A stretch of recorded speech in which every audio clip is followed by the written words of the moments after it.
Ask me about three things: customers, revenues, and profits. I put them up here in red. Why? The most important? No. The least important. See, they're the results of the other five items. The most important items you can work on are your number of leads, your conversion rate, your repeat business or number of transactions, your average sale, and your margins. Let's put some numbers in to make it make sense. Let's imagine in your little business you had 4,000 potential customers last year.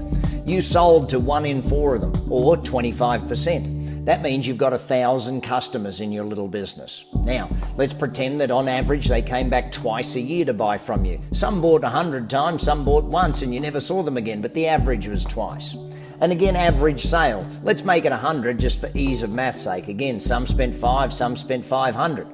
Now, if you look at it, that gives you 200,000 in revenues in this little business. 1,000 times 2 times 100. Let's make it easy and give you 25% margins to give you a take-home profit of 50,000. Now, we're going to work on 5 areas. We're not going to try and double them. We're not going to try and do anything magic. We're only going to improve them by 10%. So 4,000, if you learn everything we teach here at Action Coach, we can get you to 4,400 pretty easy. In fact, you could probably do it by just 1 or 2 of the 80 plus strategies we can teach you.